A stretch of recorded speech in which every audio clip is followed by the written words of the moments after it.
Do you like horror? Do you like the 80s?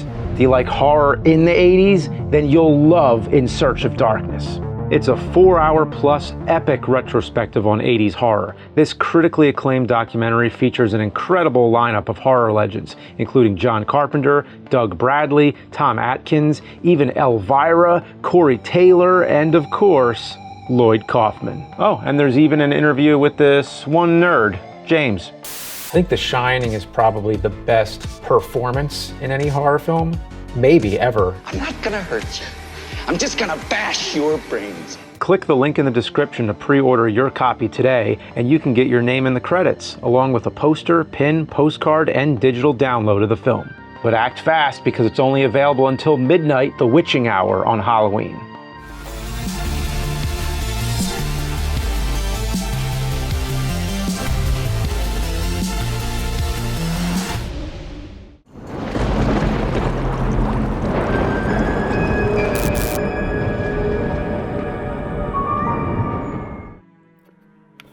Hi, James. So I wasn't supposed to be in this episode. Justin was. And he decided last minute that he didn't want to review every Phantasm movie. And he thought I'd be able to talk about it. I've only seen the first two 20 years ago on Monster Vision, and I haven't watched them since. So I had to watch every Phantasm movie last night. I was up till 3 a.m.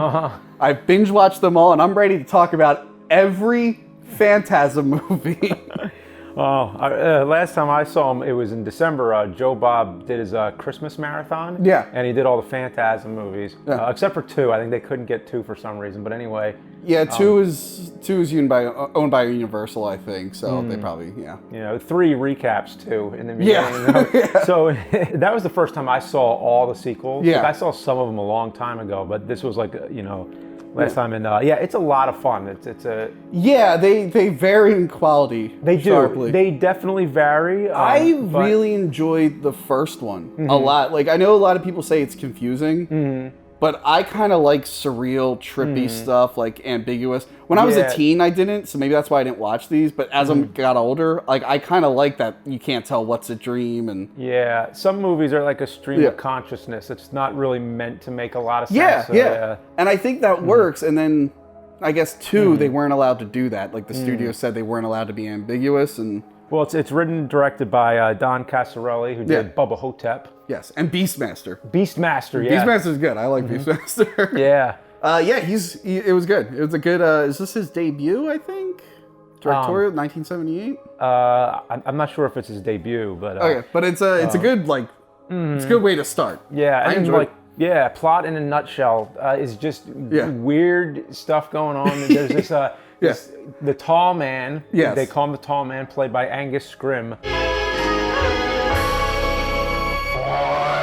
Yes. Who's kind of like a modern day Bela Lugosi. Like he looks like a classic horror star. He does. Like, if you would have told me he was in a Hammer horror movie, I'd be like, oh, of course. Yeah. I don't think he was, but... no, but it feels like he would, So basically there's like shenanigans going on at this mausoleum. Like, the tall man's just stealing coffins. The kid's noticing that there's like these little Jawas. He's like an undertaker or whatever. Yeah, that's right. There's Jawas also. Yeah, there's like a crazy lady who might be the tall man. It's kind of like weird, and then later in the movie they explain that he's from another planet. He takes bodies, shrinks them down to dwarf size because the gravity on their planet, and sends them through a portal to be slaves. Slaves for what? Who knows? It never gets answered in all 5 films. But there's they have 5 movies to explain it. Then there's the silver balls. And then I guess they're weapons. Which is how Joe Bob justified showing it on Christmas. He's like, they're Christmas ornaments.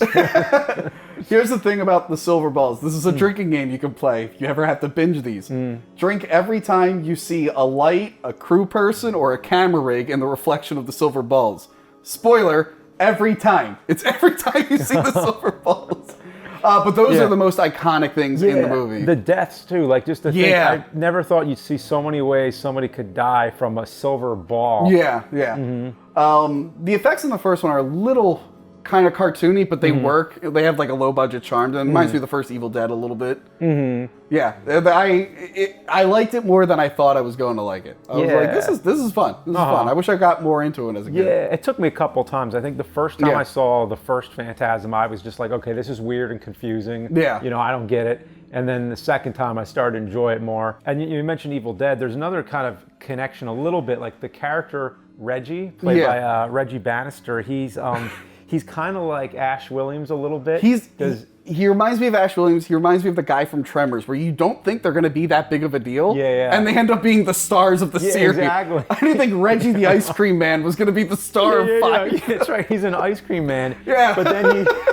But then he becomes a total badass. Yeah. And by the way, women love Reggie in this series. Women can't get enough of it. Like, every girl in these movies are like all about Reggie. Like, to the point I'm like, is he writing his own scenes?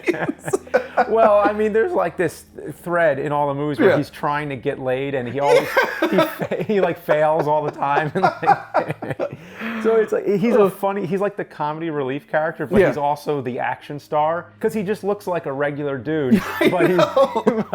So the second one was 10 years after the first one. They recast the main actor. It's okay. It's very derivative of other movies. Like, it feels a lot like Nightmare on Elm Street, Evil Dead, like Reanimator a little bit. It felt how the budget increases. The budget increased, the effect, because the same guy did the effects on some of those movies. The effects in 2 are great, And it's a lot like Aliens, where like the first one's a horror and this one's an action movie. The guy puts his welding torch on, they got flamethrowers and stuff. And I enjoyed it, but I'm like, this just feels like, they were trying to, where the first one felt so original. This one's like, let's be like this movie. Let's be like that movie. They even reference Sam Raimi in it. They put his ashes in a bag, and it says Sam Raimi. Oh, I don't remember that. Yeah. But they're in the funeral. The guy, he cremates someone. He puts the ashes and it says Sam Raimi. Wow. And then I texted you last night. Yeah. There's a RoboCop connection in like. Yeah, Alex Murphy. Yeah, the girl's walking through the cemetery with all the graves dug up, and one of them is Alex Murphy, beloved husband and father. I'm like, is that RoboCop? Is this in the same universe? That's a good find. Yeah. I never noticed that. I enjoyed the effects and everything, but it just felt derivative of other stuff. It didn't feel like its own thing. What did you think of it? It's weird because I kind of like 2 and 3 the most, maybe because it's like, because when the budget increases, it kind of becomes a little more comedic and like, you know. It is funny because the first movie, they try to hide the dwarf's face. They don't really show you. In this movie, minute 1, they're like, here's what the dwarves look like. And they're like all mutated. And I'm like, oh, I get it. The budget went up. And how they could show them. It's kind of like the Friday the 13th series. Yeah, it begins very low budget, and then as the budget increases, it tends to get, you know, sillier, a little bit more ridiculous. Yeah, but it's really entertaining. Like I feel like the entertainment factor goes up with the sequels. So I was getting a big Nightmare on Elm Street 3 vibe from it, with like they can communicate through dreams and stuff. Yeah. I was just sad that the second one I read they weren't allowed to be ambiguous. Like Universal was like, no. Which leads to the ending where they're like, this is a dream, and the tall man goes, no, it's not. Like, he like straight up goes, no, it's not. It's only a dream. No, it's not. But that was enjoyable. I did like 3. Yeah. 3 starts off like Home Alone. Like, a kid straight up murders 3 adults in the beginning of 3. With like the crazy he has a Frisbee with razor blades on it and shit. I was like, what is going on here? I like how it has a road trip quality. As it goes on, they almost become like road trip movies in a way. I mean, they all end in a mausoleum at some point, but except for 4. But yeah, I think that I read like Don Coscarelli didn't know how to do a sequel, and he came up with a road trip idea, and all of them afterwards decided to do this whole like road trip following the tall man thing. Yeah. I did enjoy that. Actually, you know what? 4 is probably the one I like, the sequel I like the most. Oblivion, yeah. Because the IV looks like a 4 Roman numeral. I enjoyed that one because that one felt the most like the first one, where it's kind of ambiguous. There's different kind of timeline stuff. They give a little bit of an origin to the tall man, but not too much. Also, okay, so I binged these last night. Yeah. When I got to 4 and they show flashbacks to the first one, I was like, wait, I don't remember any of that. I'm like, was I not in the room? Apparently, before they made 4, they found all these lost scenes. Oh, okay. And put them into 4. So 4 keeps flashing back to stuff that's not in the first movie, but was filmed during the first. Okay. So I'm watching all these scenes. I'm like, I don't remember any of this shit. When did they hang the tall man? You might as well use the footage, I guess. I mean, it helped budget-wise. Like, oh, we have a lot of footage. Yeah. Like, apparently, Phantasm 1 was almost 3 hours long. And there's still footage that hasn't been seen, so who knows what's going to happen. Huh. But no, I enjoyed 4 probably the most, like, tone-wise. Because the 2 and 3 are very comical, which I think probably why you liked it. Yeah, they were funny. Yeah, but, like, 4 really feels like a return to form.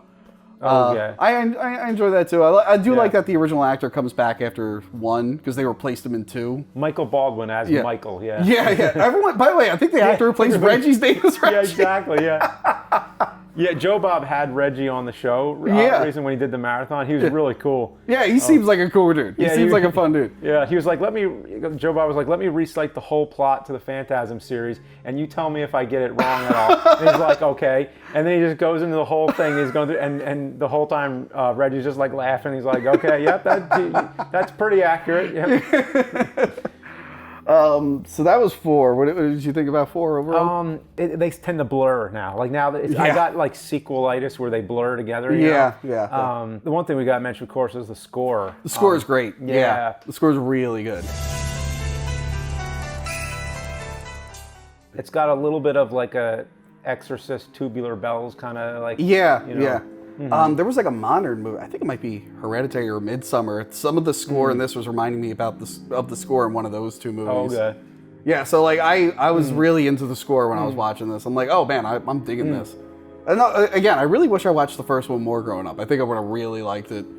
I mean, I do like it, but I think I would have been more into it. Yeah, especially the last one. I feel like. Yeah.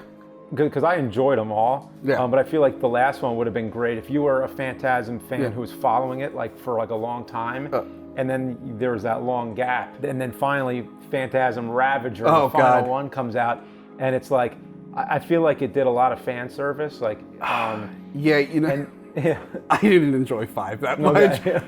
Speaking of fan, if you binged them all in a row, I imagine you're like... You know what? Thank God I binged them, because there are some continuity errors, but sequels will call back to very specific things that happen in previous movies. Okay. Where if you have like a year or 2 gap not watching it, you're going to be like 5, they're like, let's go north. He hates the cold. I'm like, when the fuck did... I'm like, oh yeah, 3. 3 they mentioned, or 3 or 4 they mentioned. Like, yeah, I wouldn't have remembered that. Yeah, 5, like... I watch a lot of fan films on YouTube. It felt like a fan film, didn't it? Yeah, it did. I mean, that's because like the effects were very like... Yeah, the effects are... You know, they were like effects that we could do if we had a little more time, basically. Even like the camera work seemed like it was an HD camera, but it seemed like stuff like I would film in like college and whatnot. Like, so that kind of took me out of it. But that kind of like made me feel like it was a little more tangible, like knowing that this was kind of a movie that fans just wanted to happen. Yeah. And it wasn't going to happen with a major studio's, input. It was a really